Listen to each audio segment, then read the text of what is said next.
I want to acknowledge your service to Christian studies in recognizing that social and physical sciences, more times than not, obfuscate the significance of religion. By bringing your expertise in communication to bear on the life and practice of the Church in general and its missional endeavors in particular, you have, I believe, contributed to traversing that gap.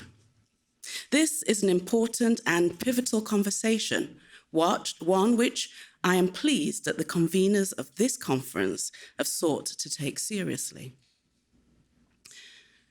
Today, you have discussed the question of the datification of religion. Specifically, you explicate how datification shapes the social technical context within which Christian communities are situated and their missional life is expressed. Your concern for an interdisciplinary conversation and engagement has led you to an exploration of primary sources from church history. From the findings of this exploration, you assert that far from being a postmodern action, the collection and quantification of data by religious personnel has for centuries been utilized to inform ecclesial practice, suggesting that the church may just be ahead of the curve. From the perspective of practical theology and mission, I have a couple of comments for your consideration. The first pertains to methodology, specifically data interpretation, and the second concerns your use of the concept of missional. And I conclude with some questions for further thought. So, hermeneutical representation or interpreting the data. In the analysis of the data from church history, you make some important observations, 4 of which I want to draw attention to. Firstly, how datification processes and practices as they relate to the church are marked by church politics and power. Secondly, how data reflects discrimination and social inequalities. Thirdly, how the use of data practice reflects selective reporting. And lastly, collection not being impersonal. You refer to Giltman and Jackson, who recognize that political and practical considerations need to be taken from the design stage to anticipate, if not overcome, possibilities of skewed data. However, the notion of neutrality is problematic. Researchers conducting qualitative research often do not disclose their social location, despite the fact that social location affects what is seen and that to which one is blind, both of which consequently impact interpretation. The researcher is integral to the process. She brings to the project her personal biography, class, gender, racial, cultural, ethnic, and religious perspectives, along with a set of ideas or a framework, that is her theory or ontology, that specifies a set of questions, her epistemology, that is examined in a specific way, her methodology and analysis. Researchers from the global north are being critically examined by women, the lower class, and various ethnic and racial groups whose statements have been redacted and represented in ways that they did not agree to. Through native ethnography, researchers from the global south who share a history of colonialism and or economic subordination, including subjugation by ethnographies, are representing their own experience. Yet, despite commonalities and or similarities with underrepresented participants, Wilson and Kitzinger maintain that on the grounds such as education or class, the underrepresented researcher will always be an outsider. This and other such social locations need to be disclosed. The disclosure of the researcher's social location helps the reader and the researcher be cognizant of their bias and blind spots, but also of the insights that they bring to the analysis and interpretation of data. My second comment is with reference to your use of missional. Your discussion seemingly associates mission with the church. Such an understanding can be broadened. Alan Roxburgh and others view the exclusive connection of missional to ecclesiology, specifically referencing the modifying of missional with the noun church, as problematic. Such usage, Roxburgh contends, trivializes the understanding of the term. Missional, then, has come to be associated with church health, church growth, church effectiveness, and church styles. Such ecclesiacentrality has led to, and I quote, a thin, unreflective montage of tactics, end of quote, which are related to making the church different in order to meet current needs.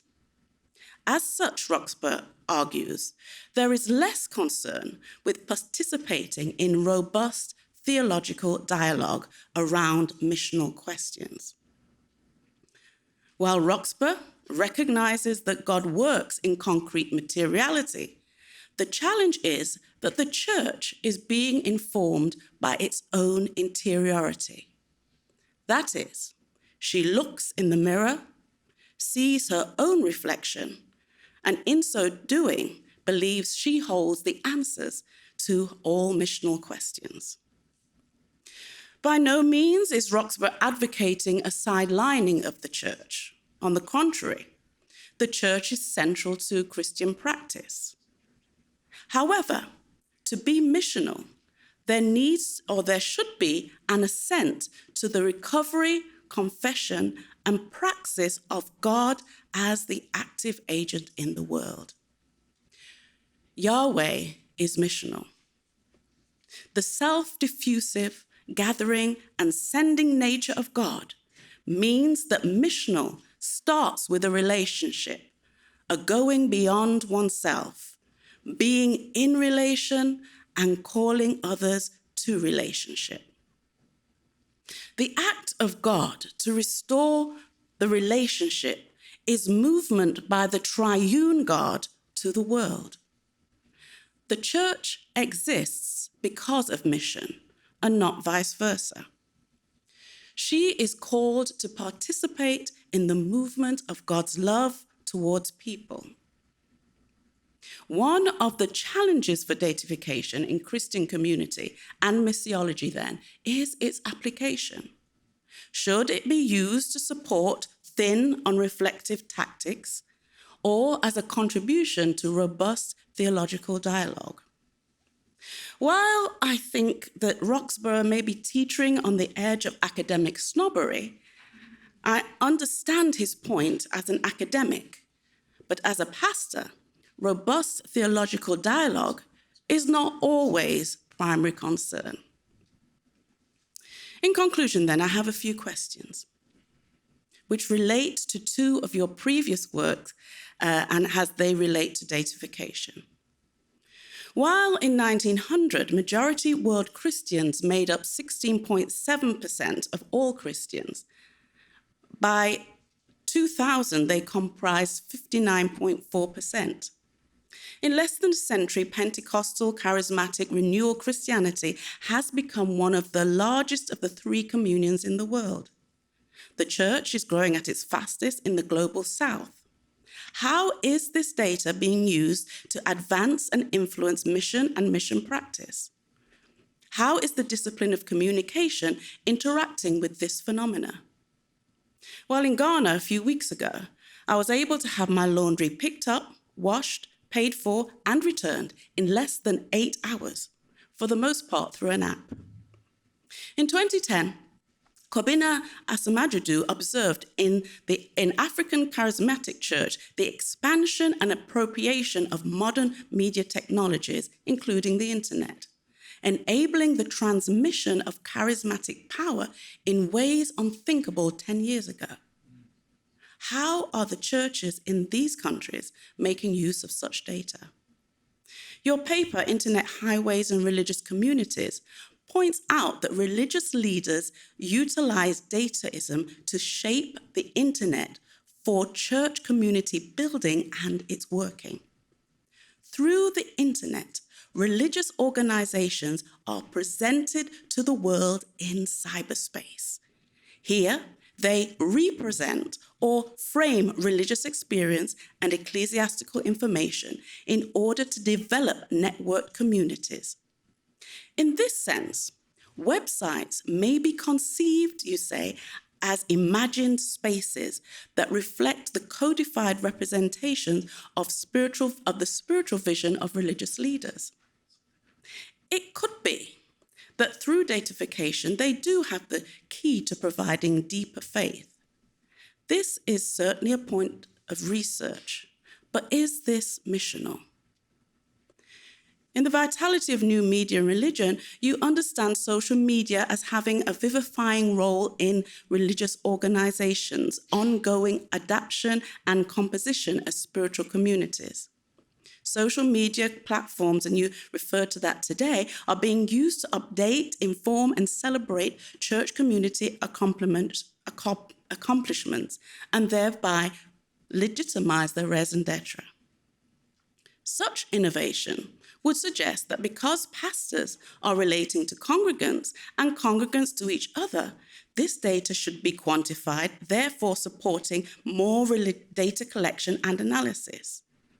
But is this missional? And in this context, who is my neighbor? Roxburgh states, a readiness to reconnect with neighbor, to sit at their table, to be welcomed without predetermined agendas about making people into something predefined by internal or denominationally programmatized discipleship proposals. A second practice would involve listening to what is actually happening among the people of the communities in which we live.